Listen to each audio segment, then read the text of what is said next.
eventually this evening we will be voting on GMO labeling. This, as I mentioned earlier, is the most politically contentious and divisive issue I could ever remember. And I've been in Congress for a few years. Whenever this comes up in our caucus, it is going to be a heated argument. It evokes so many emotions, not just among the members of our caucus, but certainly with the American people. And it gets down to some basic questions. If you're dealing with a food product that has bioengineered contents or genetically modified contents, there are several questions we need to ask. The first question is, should the consumer know this?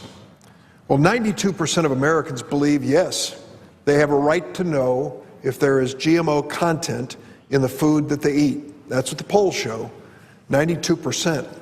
That's an overwhelming number when you've lived with polls as long as most of us have. And then you ask a question, delving into it, is that because GMO modified food is dangerous to a consumer? And I think the answer is very clear that the scientific analyses of GMO food have not reached that conclusion.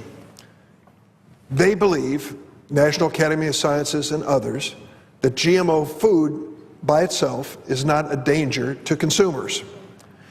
That is the scientific evidence. Nevertheless, there is this strong public opinion that people want to know whether GMOs are part of the food that they're consuming. I've done some research on this, and I'm sure every member has tried to look at this very carefully. And the one article that has really stuck with me through the entire debate was published in the New England Journal of Medicine in August of 2015 last year. So it was about a year ago when two doctors, Dr. Philip Landrigan and Dr. Charles Benbrook, published this article in what is, I think, highly regarded as a non-political professional medical journal, the New England Journal of Medicine. And they go through an analysis of GMO in foods. They acknowledge at the outset what I've already said, that there is no scientific evidence of danger if there's GMO content in your food. But then they take it to a different level, an important level as far as I'm concerned. Is there any difference in the way that GMO products, plants, are grown? The answer is yes, and it was designed to be different. This was inspired initially by Monsanto, a company that has a major presence in my state, was designed to create a seed corn that they made and sold that was resistant to an herbicide that's a weed killer, Roundup, or glyphosate, I should say.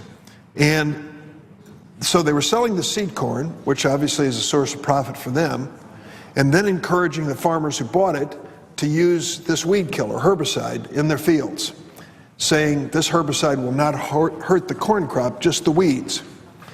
These two doctors in the New England Journal of Medicine then proceeded to analyze what happened next. What happened was that over time, there were weeds that were becoming more and more resistant to Roundup. Stronger, thicker, bigger weeds. To put it in a different way, Mother Nature was not cooperating with Monsanto. Weeds were appearing that they didn't anticipate. So they decided to apply even more of this herbicide, this weed killer called Roundup, to see if that would control the problem. And it didn't. And so they had to add another weed killer, another herbicide, 2,4-D, which has a long history in the United States. And then they started combining the two, hoping to stop the weeds with this new combination.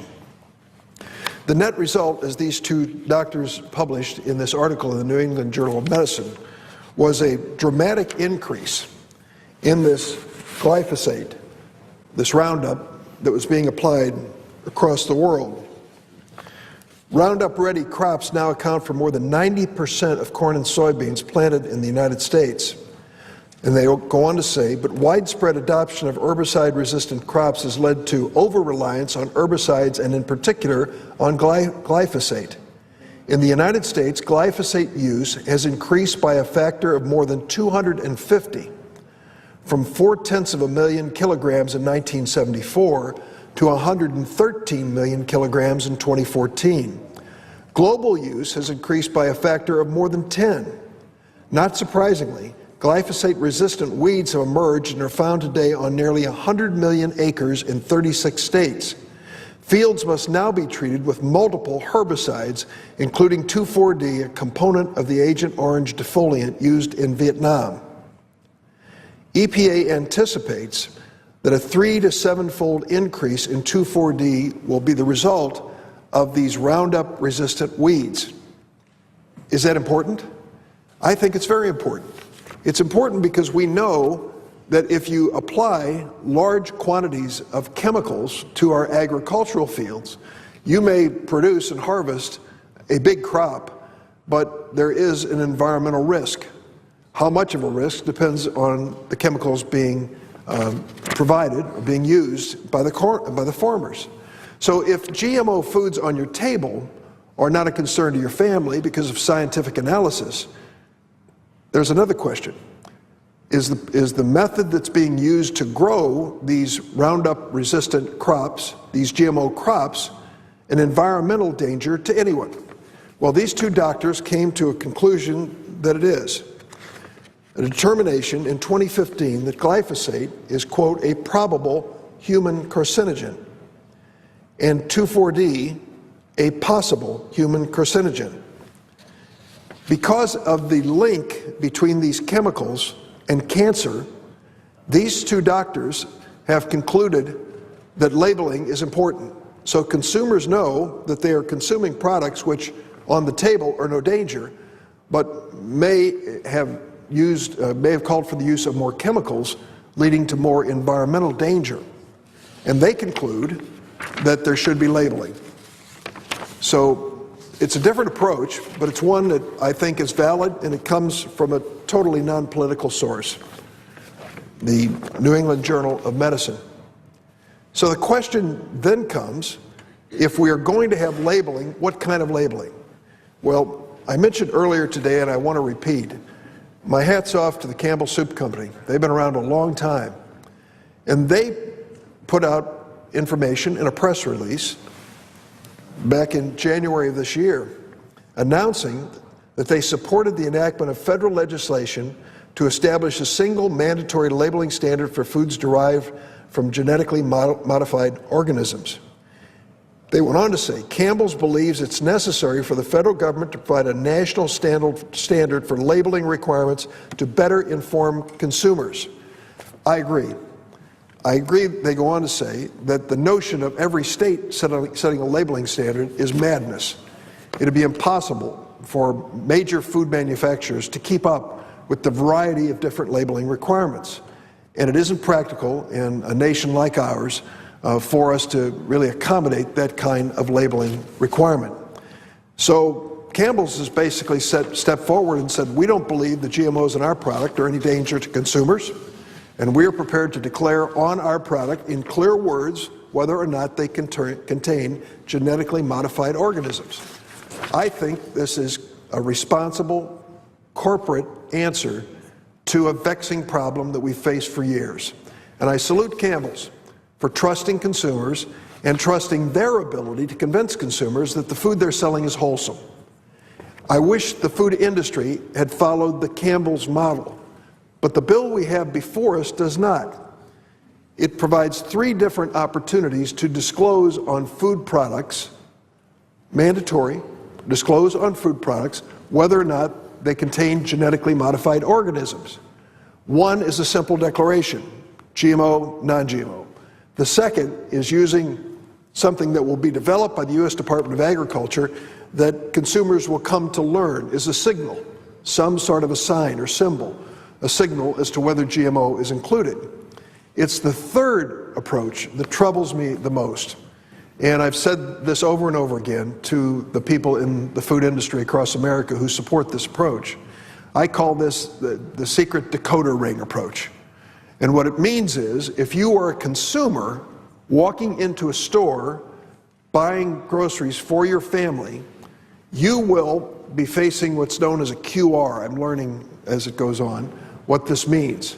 It's one of those little boxes with squiggles in it, which makes no sense to you as you look at it, but can be read by a computer. And that reading would then signal whether or not you receive additional information. I think that is deceptive, I think it's unnecessary, and I think Campbell's has the right approach.